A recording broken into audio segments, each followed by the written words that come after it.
आप सभी अच्छे से जानते हैं कि अमेरिका में ट्रंप 20 जनवरी के दिन शपथ ले लेंगे और ऐसे में इनका शपथ लेना और उससे पहले कौन इनकी टीम में काम करेंगे उनका सिलेक्शन करना इस समय जारी है।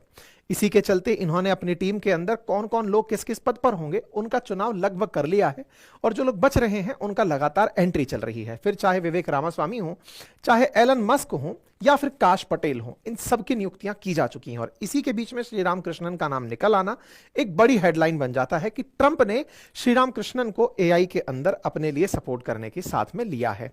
हेडलाइंस बनती हैं तो इनके बारे में जानकारी जुटाई जाने लगती है कि कौन है ये श्रीराम कृष्णन जिन्हें आर्टिफिशियल इंटेलिजेंस में अमेरिका के राष्ट्रपति का जो व्हाइट हाउस है उसमें सलाह देने के लिए पॉलिसी एडवाइजर के रूप में रखा गया है। जानकारी जुटाई जाए तो पता चलता है कि आप आने वाले समय में अमेरिका के अंदर कैसे आर्टिफिशियल इंटेलिजेंस में राष्ट्रपति को आगे बढ़ना चाहिए इसकी पॉलिसीज में सलाह देंगे।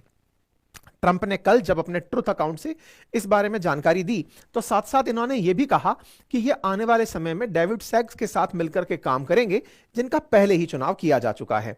तो श्रीराम कृष्णन जो है ये आने वाले समय में डेविड सैक्स के साथ काम करते हुए एआई के अंदर डोनाल्ड ट्रंप को सलाह देंगे कि आर्टिफिशियल इंटेलिजेंस में अमेरिका को कैसे आगे बढ़ना चाहिए। तो क्या ये किसी राजनीतिक दल से बिलोंग करते हैं? क्योंकि अल्टीमेटली किसी भी राजनीतिक दल में अगर कोई चुना हुआ उम्मीदवार है तो हमारे देश में उसे पद मिलते हैं, कैबिनेट में स्तर के पद मिलते हैं। अमेरिका में ऐसा नहीं होता है। अमेरिका में अमेरिका का जो राष्ट्रपति है वो अपने स्तर से टैलेंट को चयन करता है, वो अपने हिसाब से डिसाइड करता है कि किस तरह के टैलेंट को मैं कौन सी जिम्मेदारी सौंपूं। अगर आप और गौर करें तो आप ये समझ पाएंगे कि भारत में जिस तरह से इलेक्टेड तरीके से चुनाव होता है वहां पर राष्ट्रपति का ही चुनाव होता है, बाकी फिर राष्ट्रपति की मर्जी से चलता है। भारत में भी ऐसा लेटरल एंट्री के माध्यम से किया जाने का प्रयास वर्तमान सरकार ने किया था, लेकिन अपोजिशन के द्वारा आरक्षण का नाम लेकर के कि आरक्षण को बाईपास करने के लिए ही ये टैलेंट को इस तरह एंट्री दी जा रही है, रास्ते में सरकार को वो फैसला पलटना पड़ा। लेकिन अमेरिका में आरक्षण जैसी कोई चीज इन पदों पर नहीं है, इसलिए कहीं ना कहीं अमेरिका का राष्ट्रपति एलन मस्क जैसे लोगों को या मन में आए उस व्यक्ति को अपनी कैबिनेट में या अपने काउंसिल के अंदर बिठा लेती है।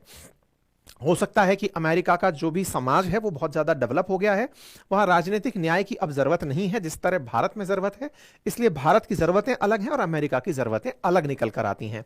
भारत जिस तरह से आज भी हमारे समाज में इतने सारे डिवाइड्स रखता है, असमानता रखता है, इसलिए आरक्षण कहीं ना कहीं उन सभी पदों पर सभी जातियों के या फिर जिन जातियों का उचित प्रतिनिधित्व नहीं है उनके पहुंचने की उम्मीदें करता है।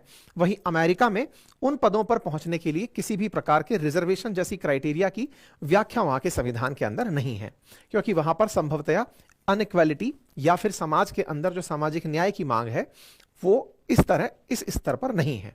तो फिलहाल के लिए श्रीराम कृष्णन जैसे ही इस पर नियुक्त होते हैं तो नाम डेविड सैक का भी बाहर निकल के आना शुरू होता है। डेविड सैक ने इस चीज पर इन्हें बधाई दी, बधाई देते हुए याद दिलाया कि आपने जो काम ट्विटर पर किया था, ट्विटर के ट्रांजिशन में किया था, उसको मैं याद करता हूं।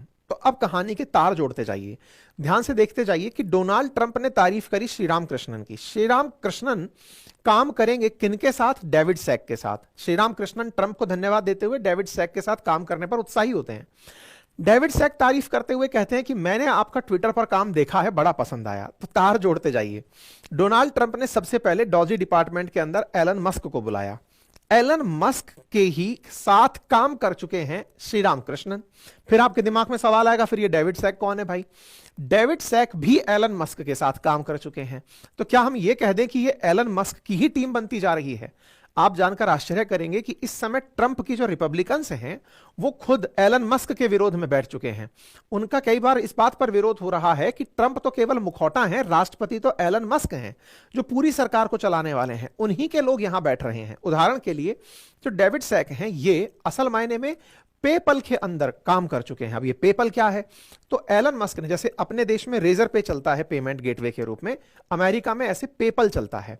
तो ये पेपल के अंदर फॉर्मर पेपल के वो रह चुके हैं, हेड रह चुके हैं।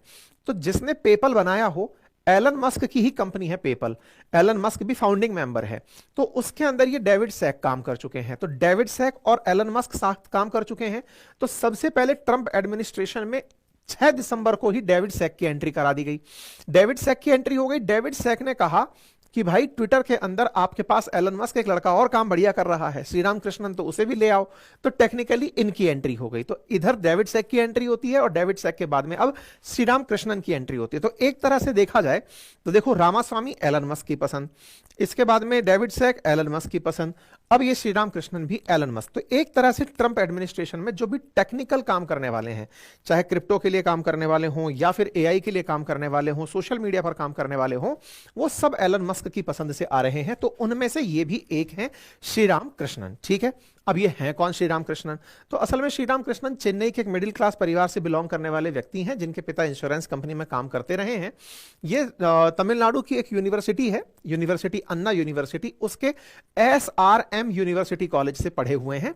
और ये 2017 से 19 के बीच में ट्विटर की जो कोर कंज्यूमर टीम है उसके अंदर काम कर चुके हैं। कहते हैं कि ट्विटर ने, जब एलन मस्क ने ट्विटर खरीदा और ब्लू टिक पैसे में बेचना शुरू किया, वो ब्लू टिक पैसे में बेचने का आइडिया इन्हीं का था। ट्विटर के अंदर कंप्लीट जो चेंज करने का आइडिया है वो भी इन्हीं का था। तो कहने का मतलब ये है कि ये वो व्यक्ति हैं जो भारत के एसआरएम कॉलेज से इंफॉर्मेशन टेक्नोलॉजी में बीटेक किए हुए हैं और 21 साल की उम्र में अमेरिका चले गए थे। वहां पर कई बढ़िया बढ़िया कंपनियों में काम किया, जिसमें याहू, फेसबुक, स्नैप, माइक्रोसॉफ्ट, ये सभी शामिल हैं। इनमें काम करते हुए फाइनली ये ट्विटर में काम करते हुए अब ये वेंचर कैपिटलिस्ट हैं। वेंचर कैपिटलिस्ट बोले तो ये फिलहाल के लिए कंपनीज में फंडिंग देते हैं। ठीक है,